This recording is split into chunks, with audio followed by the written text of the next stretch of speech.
इसका कोई भी एमएलए शपथ नहीं लेगा। सूत्रों के हवाले से ये जानकारी मिल रही है, यानी कि कांग्रेस का कोई भी एमएलए शपथ नहीं लेगा, यानी कि शपथ ग्रहण से पहले एक तरह की रंग में भंग डालने की ये कोशिश है। और इसी के साथ आपको बता दें, जम्मू कश्मीर में आज नई सरकार बनने जा रही है, यानी कि नया कश्मीर 370 हटने के बाद 10 साल के बाद चुनाव हुआ। चुनाव के दौरान एनसी को यहां पर बड़े पैमाने पर वोट मिली, यानी कि तकरीबन 48 सीटें जो हैं वो एनसी, माफ कीजिएगा 42 सीटें एनसी के खाते में गई। उसके साथ कांग्रेस का गठबंधन था, कांग्रेस के 6 विधायकों ने जीत दर्ज की है, यानी कि 42 और 6। लेकिन आपको बता दें कि कांग्रेस अब बाहर से अपना समर्थन देगी।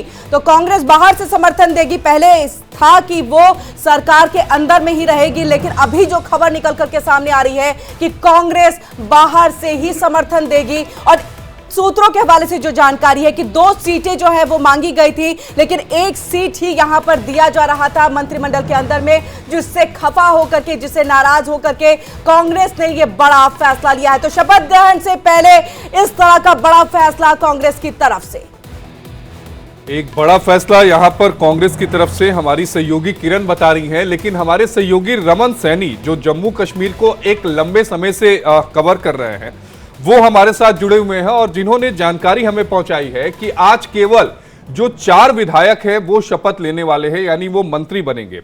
सबसे अहम बात यह है कि इसमें कोई भी कांग्रेस या फिर निर्दलीय विधायक नहीं होगा। अमूनन कयास ये लगाए जा रहे थे कि चूंकि अब ये यूटी हो गया है, इसलिए 9 जो मंत्रिमंडल में नए मंत्री शामिल हो सकते हैं, 1 मुख्यमंत्री रहेंगे, यानी संख्या 10 होगी। 10 के आज शपथ लेने की उम्मीद थी, लेकिन ऐसा क्या हुआ रमन कि केवल 4 विधायक शपथ होंगे? क्या बार्गेनिंग पर कोई मामला फंस गया क्या कांग्रेस और एनसी के बीच में? जी हाँ, बिल्कुल आशीष, देखिए जिस तरीके से पहले लगातार खबर आ रही थी कि पूरी स्ट्रेंथ जो है वो आज शपथ ले सकती है, और जिसमें से 9 मंत्री और 1 चीफ मुख्यमंत्री, यानी कि कुल 10 लोगों को शपथ लेना था। लेकिन ऐन मौके में कल रात तक जो है वो रस्साकशी का दौर चलता रहा। किसी भी पार्टी की तरफ से कुछ स्पष्ट जो है वो नहीं बताया जा रहा था। अब इसमें 2-3 कारण जो है वो कांग्रेस के बाहर रहने के बताए जा रहे हैं। पहला कारण ये बताया जा रहा है कि जिस तरीके से अभी झारखंड और महाराष्ट्र के अंदर चुनाव होने वाले हैं, और ऐसे में अगर कांग्रेस कैबिनेट का हिस्सा होती है और यहाँ पर आर्टिकल 370 को लेकर कोई रेजोल्यूशन पास होता है, तो कांग्रेस के लिए बड़ी मुसीबत जो है वो कहीं ना कहीं भारतीय जनता पार्टी महाराष्ट्र और झारखंड में खड़ा कर सकती है। दूसरी खबर ये आ रही है कि 2 बर्थ जो है वो कांग्रेस की तरफ से मांगी गई थी, जिनमें से 1 ही बर्थ देने की बात कही गई, जिसको लेकर कांग्रेस जो है वो अब ये तय नहीं कर पा रही है कि आखिरकार गुलाम अहमद मीर, अब्दुल हमीद कर्रा या किस सीनियर लीडर को जो है वो कैबिनेट बर्थ दिया जाए। इस पर रशाकशी जो है वो अभी तक चल रही थी, कोई स्पष्ट नहीं हो पाया है। इसीलिए कांग्रेस ने फिलहाल तो स्पष्ट हो गया है ना कि कांग्रेस ने कह दिया है कि हम बाहर से ही समर्थन देंगे। अब तो स्पष्ट है ना, ये चीजें क्लियर हो गई है। हो सकता है आगे आने वाले दिनों में जो है कुछ बदलाव हो जाए, कुछ तब्दीली हो जाए, लेकिन फिलहाल के लिए तो ये चीजें स्पष्ट है। जी हाँ, बिल्कुल किरण, आपने सही कहा कि ये स्पष्ट हो चुका है कि कांग्रेस अब बाहर से समर्थन देगी। हालांकि कांग्रेस के बड़े लीडर जो हैं वो आज इस शपथ ग्रहण समारोह में जरूर शामिल हो रहे हैं। उमर अब्दुल्ला की जो शपथ ग्रहण समारोह होंगे, और इसमें बताया जा रहा है कि सिर्फ 5 नेशनल कॉन्फ्रेंस के जो लोग होंगे, जिसमें 1 मुख्यमंत्री उमर अब्दुल्ला होंगे और 4 और अन्य विधायक जो शपथ लेंगे मंत्री पद की, जिसमें यह बताया जा रहा है कि सुरेंद्र चौधरी, जिन्होंने रविंद्र रैना को नौशहरा सीट से हराया था, उनकी सीट कंफर्म मानी जा रही है कैबिनेट बर्थ की। उसके साथ साथ में जावेद अहमद राणा, ये एक बड़ा नाम है, नेशनल कॉन्फ्रेंस के साथ एक लंबे अरसे से जुड़े रहे हैं, 3 बार के विधायक रह चुके हैं और पुंछ के मेंढर इलाके से ये आते हैं, तो इनको भी जो है वो टेलीफोन चला गया है मंत्री पद के लिए। तो इनका भी जो स्पष्ट माना जा रहा है कि आज ये शपथ ग्रहण करेंगे। तीसरा नाम जो है वो सकीना इट्टू का आ रहा है, जिन्होंने साउथ कश्मीर से चुनाव लड़ा था और नेशनल कॉन्फ्रेंस की महिला कोटे से महिला विधायक के रूप में जो है इनको मंत्री पद की शपथ दिलाई जाएगी। तो इसमें 1 मंत्री जो होंगे वो कश्मीर से। एक सवाल बड़ा इसलिए उठ जा रहा है क्योंकि अभी जो खबर आ रही है, जिसकी आप भी बात कर रहे हैं कि कांग्रेस बाहर से समर्थन देने की बात कह रही है, क्या वाकई कांग्रेस की तरफ से ऑफिशियल इस बात को कहा गया है? क्योंकि अगर बाहर से समर्थन देने की बात होगी तो इसका इंपैक्ट जो होगा वो झारखंड और महाराष्ट्र के विधानसभा चुनाव के साथ देश के अलग हिस्सों में जहां पर उपचुनाव हो रहे हैं वहां पर भी असर पड़ेगा और बीजेपी ये नैरेटिव लेकर जाएगी कि कांग्रेस का जो प्रदर्शन रहा हरियाणा में और जम्मू कश्मीर में, यही वजह है कि सरकार का हिस्सा जो है वो कांग्रेस नहीं बन पाई। तो क्या कांग्रेस सेल्फ गोल करने के लिए तैयार है क्या? देखिए, कांग्रेस की अगर की बात करें तो कांग्रेस निश्चित रूप में कई परिप्रेक्ष्य में उनकी जो है सोच विचार चल रही है, क्योंकि उनको न केवल जम्मू कश्मीर की राजनीति बल्कि पूरे देश की राजनीति को संभालना है और पूरे देश में जो है उनकी पार्टी जो है उन्होंने चुनाव लड़ने हैं। अब जो मेरे पास अंदर खेमे से खबर ये आ रही है कि महाराष्ट्र और झारखंड में जिस तरीके से चुनाव है, उत्तर प्रदेश में जिस तरीके से उपचुनाव हो रहे हैं, तो ऐसे में कांग्रेस किसी भी तरीके का चांस ये नहीं लेना चाहती है कि एक ऐसा मैसेज जाए कि धारा 370 या फिर स्टेटहुड जम्मू कश्मीर में जो मांग की जा रही है इसमें जो नेशनल कॉन्फ्रेंस के साथ कांग्रेस आकर खड़ी हुई है, इसीलिए कांग्रेस ने अपने आप की जो है वो दूरी बना ली है और ये कहा है कि अभी फिलहाल नेशनल कॉन्फ्रेंस के जो विधायक हैं वो शपथ ले लेंगे। महाराष्ट्र और झारखंड के चुनाव जब हो जाएंगे उसके बाद कैबिनेट का एक्सपेंशन होगा, तो उस वक्त देखा जा सकता है कि कांग्रेस को कैबिनेट के अंदर शामिल होना है, यानी कि सरकार के अंदर शामिल होना है, या फिर वो बाहर से ही समर्थन जारी रखेंगे। जी बिल्कुल रमन, हम आपके पास वापस लौटेंगे और भी जानकारी लेने के लिए, क्योंकि आज जम्मू कश्मीर के लिए बहुत बड़ा दिन है और इसी पर चर्चा करने के लिए हमारे साथ सभी मेहमान जो है वो जुड़ चुके हैं। नीलू रंजन वरिष्ठ पत्रकार है, वो हमारे साथ यहाँ जुड़ चुके हैं। सुनील पंडिता है, कश्मीरी पंडित है, वो भी हमारे साथ यहाँ पर जुड़ चुके हैं। तो वहीं आपको बता दें कि शेख नसीर प्रवक्ता है पीडीपी के, वो भी हमारे साथ यहाँ पर जुड़े हैं और प्रेम कुमार वरिष्ठ पत्रकार वो भी हमारे साथ यहाँ पर जुड़ेंगे। सबसे पहले यहाँ पर हम आपके पास नीलू जी आएंगे और आपसे, क्योंकि आज हम लगातार यहाँ बात कर रहे हैं, हमने ये लिखा भी है कि नया कश्मीर नई सरकार। हमने काफी 10 सालों से बहुत उथल फुथल देखा है इसके अंदर में, जम्मू कश्मीर के अंदर में 370 हटा, कितने बयानबाजी का दौर चला, प्रतिक्रियाएं सामने आई, नाराजगी भी दिखी हमें साफ तौर से वहां के जो रीजनल जितने भी पार्टीज हैं उनकी तरफ से।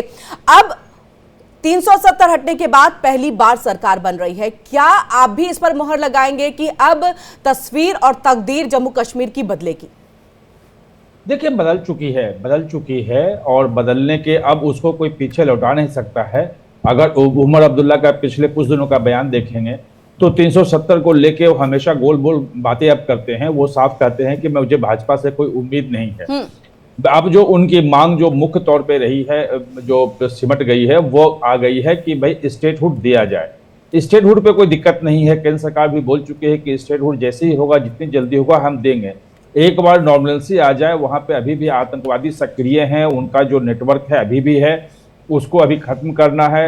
कुछ घटनाएं हो रही हैं, इसलिए स्टेटहुड नहीं दिया जा रहा है, क्योंकि पुलिस प्रशासन पे अभी भी केंद्र सरकार चाहती है कि उसका पकड़ उसकी रहे और जो एंटी टेररिज्म जो ग्रिड है उसमें कहीं कोई कमी ना आए, जो पिछले 5 साल में तैयार किया गया है। तो अब जो वहां की तस्वीर है वो बिल्कुल बदल चुकी है, पीछे नहीं लौट सकती है। और जहां तक रही कांग्रेस की बात, तो देखिए 95 विधायकों की विधानसभा हो गई, अगर वो 5 मनोनीत होते जुड़ते हैं उसमें तो 10 विधायक पे 1 मंत्री बनाया जाएगा। वहां पे कांग्रेस के पास 6 विधायक हैं, तो उसमें 2 मंत्रियों की मांग करना वो कहीं से भी उचित नहीं है और शायद वो दे भी नहीं सकते हैं। और ऐसे में जबकि उमर अब्दुल्ला कोशिश कर रहे हैं कि 6 जो निर्दलीय विधायक है उनका समर्थन उनको मिला है, यानी कि उनको अब बहुमत के लिए कांग्रेस के समर्थन की भी जरूरत उस ढंग से नहीं रही है।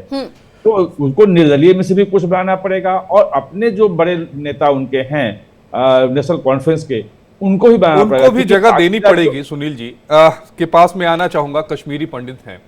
सुनील जी, अभी फारूक अब्दुल्ला साहब का एक बयान आपको ध्यान में होगा, जिसमें फारूक अब्दुल्ला साहब ने कहा कि जो कश्मीरी पंडित हैं अब वक्त आ गया है कि वो वापस लौटे।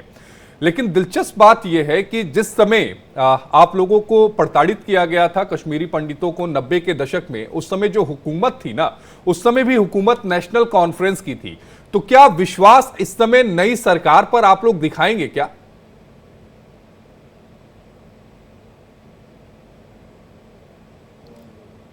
अनम्यूट करिएगा अपने आप को पहले आप।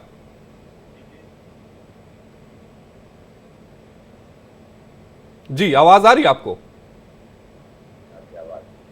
देखिए, 1990 से लेकर आज तक जो हम लोग जो है विस्तार घर से बेघर है। क्या आज भी अगर मेरा मानना है ड्यू टू रिजरा bad and corrupt politics of our own country, क्योंकि उस समय भी जो फारूक साहब की सरकार सरकार की सिचुएशन ऐसी आ गई, उनको जो है देश छोटा पड़ा। लेकिन इस समय जो है काफी जो है बदलाव आ गया जम्मू कश्मीर में, कि अगर आप हकीकत में देखेंगे उसमें तो अभी रिसेंटली 3 दिन हो गए मुझे तक जाता भी जाता काफी सारा बदलाव आ चुका है। खासकर जो पत्रबाज था वो खत्म हो गया। और आज के डेट में जो मुझे लगता है सिचुएशन है, अगर सेंट्रल गवर्नमेंट हमारी बीजेपी सरकार जो इस समय अगर वो चाहेगी तो फारूक साहब जो है कुछ आगे बढ़ सकते हैं और बढ़ने की भी जरूरत है। क्या अगर आज भी आप इतिहास में देखेंगे, कश्मीर के जो पन्नों में लिखा है कि वो कश्मीरी पंछी का है, लेकिन 87 में जो इलेक्शन हुआ है, 87 के इलेक्शन के बाद इस बार जो 2024 में जो असेंबली इलेक्शन है तो काफी बदलाव रहा। तो पहले जितने भी इलेक्शन होते थे, कभी बाइकाट कॉल, कभी मारदाट, कभी गाड़ियों के साथ जो बांधे जाते थे लोगों को, कभी कुछ होता था। लेकिन आज का जो इलेक्शन है टोटल फ्री था, एकदम बढ़िया तरीके से रहा, जिसमें हम लोगों ने भी जो है काफी कंट्रीब्यूशन किया अपना जो बद है उसके थ्रू। लेकिन मैं चाहता हूँ कि आज के डेट में कश्मीर के हालात अब बदल गए। अब सरकार को जो है इनिशिएटिव लेना चाहिए। दूसरी बात, जो दो कम्युनिटी के बीच में जो एक दरार है वो सियासत के थ्रू ही ठीक हो सकती है, और उसमें जो है वहाँ के लोगों को भी जरूरत है, हम कश्मीरी पंडितों को भी जरूरत है उसमें जो है बदलाव लाने का। क्योंकि आज 1990 का जमाना नहीं है। आज मोबाइल है, आज टेक्नोलॉजी है, आज डिजिटल है। आज आप एक सेकंड में जो है कहीं की भी। तो सुनील जी, मान के चले कि बेहतर कश्मीर बनाने के लिए, कश्मीर के विकास के लिए कश्मीरी पंडित वापस कश्मीर में वापसी करेंगे ताकि एक नया कश्मीर एक नई सरकार के साथ मिलकर बेहतर कश्मीर बनाने का काम करें। बिल्कुल, मेरा वही मानना है कि जम्मू कश्मीर आज भी जो है 1990 के बाद जो है डिवाइड हो चुका है। कश्मीर जो है बिल्कुल इस समय भी जो है खत्म हो चुका है। जब तक उसमें जो दो परिवार जो रहते थे, एक हिंदू एक मुसलमान, उसको जो है जोड़ने का काम करना पड़ेगा हमारे सियासतदानों को। जैसे जिस हिसाब से अभी फारूक साहब ने कहा कि मैं कश्मीरी पंडितों को वापस लेना चाहता हूँ, उसमें थोड़ा सा कश्मीरी पंडितों की कंडीशन है जी। जितनी भी हमारी लेफ्ट ओवर प्रॉपर्टी है, देखिए हम कश्मीर से हमें निकाला गया reason of bad and corrupt politics, क्योंकि जुडिशरी तब भी हिंदुस्तान की थी और तब भी हिंदुस्तान का था, लाइन ऑर्डर सारा हिंदुस्तान का था। अगर हमें उस समय कश्मीर से निकाला गया तो वो फेलियर है टोटल एडमिनिस्ट्रेशन का। तो मैं चाहता हूँ कि जो हमारा लेफ्ट ओवर प्रॉपर्टी है उसको कंपनसेट किया जाए। दूसरा, जो ओवरेज यूथ है उसको जो रोजगार दिया जाए, उसके बाद जो है रिटर्न का जो पॉलिसी इंप्लीमेंट हो।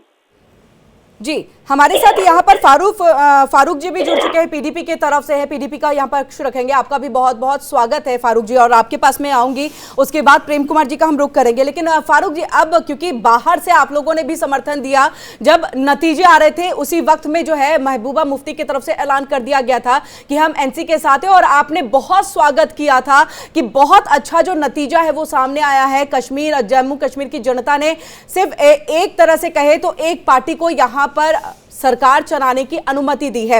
अब आपको क्या लग रहा है, क्योंकि पीडीपी का वैसा प्रदर्शन नहीं रहा, अब बाहर से ही समर्थन देंगे क्योंकि आज का दिन बहुत अहम है अभी भी? देखिए, जम्मू कश्मीर के अवाम और बिलखुसूस यहाँ की जो रीजनल पॉलिटिकल पार्टीज हैं, हमारा मेन मकसद यही था कि एक स्टेबल गवर्नमेंट जो है वो जम्मू कश्मीर में बने, जिसके पास अपनी जो है मेजॉरिटी हो हुकूमत चलाने के लिए। वो चाहे नेशनल कॉन्फ्रेंस हो, चाहे पीडीपी हो, कोई भी जमात हो, लेकिन वो स्टेबल गवर्नमेंट हो। पिछले 30-40 सालों में लगभग हमारी स्टेट में जो है वो स्टेबल गवर्नमेंट कभी भी नहीं बन पाई। अगर बीजेपी हो जाती तो वो भी सही था, केवल बीजेपी हो जाती तो बहुत सारे डिसीजन लेने में